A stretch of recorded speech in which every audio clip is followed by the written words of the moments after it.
Good morning, Malta and Gozo, and welcome to another episode of Lovin Daily. My name is John Potsapari. Today I'm joined by Jonathan Chilia, and these are your 5 headlines for today. Malta's electoral watchdog has refused to investigate political parties until the law has been fixed. Hackers are apparently targeting Maltese Instagram accounts and are asking for Bitcoin in return. Cannabis white paper consultation period has come to an end, with major political parties and groups reacting to it.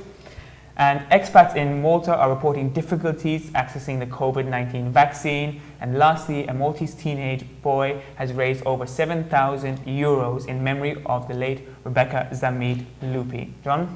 So yesterday, Lovin Malta published a story that gives you a bit of an insight into the way party financing works in Malta, as well as the way authorities investigate or don't investigate certain structures. So yesterday, Malta's electoral watchdog, the Electoral Commission, said it was refusing to investigate party financing until the law regulating party finances is updated and is fixed.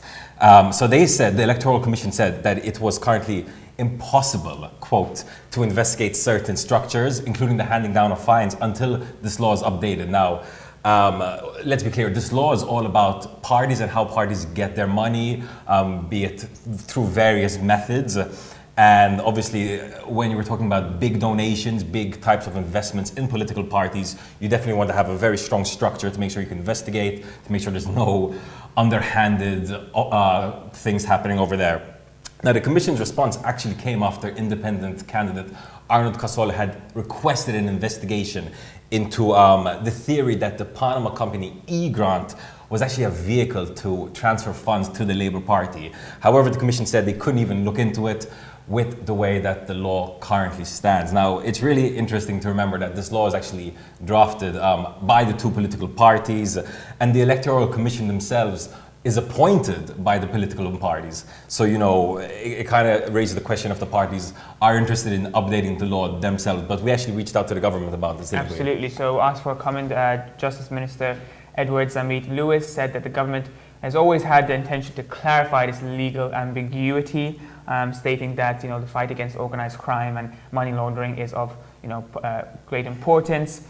He also said that at the moment the government is engaged in structured dialogue with the Venice Commission to give us further direction on exactly how to proceed with this. So we'll just have to wait and see with regards to that. Moving on to our second story, now concerning a number of hackers who are apparently targeting Maltese Instagram accounts and are asking not for money but Bitcoin in return.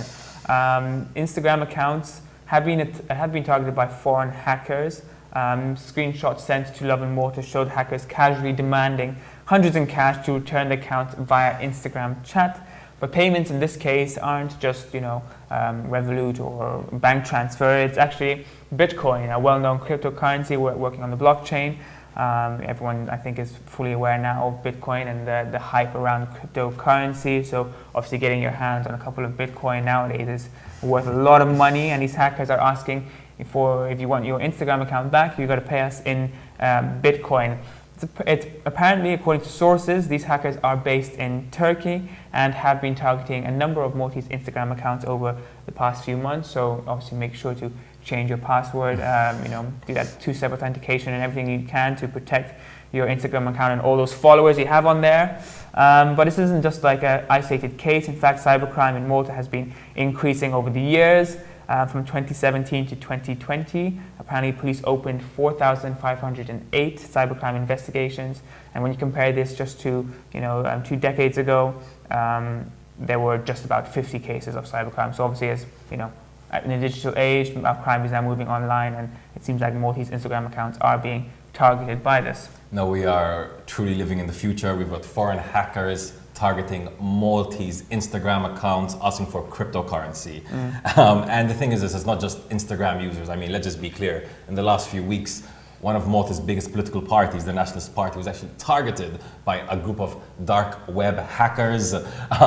They stole a trove of sensitive information, including employee details, how much they're paid, etc., and they threatened to release them online. In fact, they've even released an initial batch of this information since the PN has refused to negotiate with hackers. So, as JP just said, really important to stay vigilant online, change those passwords regularly because they are out there, they are targeting people, and as we saw in the screenshots, they're very blasé about it. It's very chill, very nonchalant. Give me that crypto or we're just going to release everything. Moving on to the next story. So yesterday was quite a big day. A very highly anticipated public consultation has officially ended. That's the white paper consultation on a reform for cannabis use in Malta. So obviously the reform was, lots of people were looking forward to it. Many people have been discussing it for the last 2 months. There have been episodes, shows. I think Sharabank discussed it. Lovin Malta has been discussing it. It's pretty much been on every platform. The consultation period has officially ended. And Lovin Malta took a look at some of the most important feedback. I mean, practically everybody sent in feedback. I mean, Labour actually went a step further than the government and said, let's not just decriminalize cannabis, let's legalize the plant. Let's ensure that there are outlets where people can purchase the plant and its seeds in a safe and regulated manner. Pro-cannabis lobby Relief said that the proposals were brave, and both ADPD and Volt, two of the smaller parties in Malta, called for a social cannabis club model to be implemented on the island. Doctors from the pain clinic in Paola called for the allowance of a compassionate grower to be given permission to grow for people. This is in reference to the fact that the proposals include having the allowance of 4 plants to be grown per household. They're saying, listen, not everyone can grow plants at home due to many reasons. Maybe they don't have the space, maybe they're living with children, maybe they're ill and they can't tend to plants. So they should give the right to someone else, this compassionate grower, to grow for them. So lots of really, really interesting feedback. Did you look at some of the feedback yourself? I did, yeah. Obviously there was organizations such as Caritas who were against the decriminalization, saying that it might normalize drug use in society and lead to further drug abuse, lead people on to try different drugs and whatnot. So there are obviously some organizations and bodies that did have their reservations about the cannabis white paper. But what I found most surprising was, in fact, one of the biggest organizations in Malta and parties, the PN, didn't in fact provide any feedback. And obviously at first they said they were in favor of this, but then to obviously not provide any feedback is a bit worrying to hear from one of Malta's biggest political parties. But in fact, we did reach out to PN about this, and Lovin Malta will be publishing an article later on today explaining exactly why the PN refused to provide any feedback.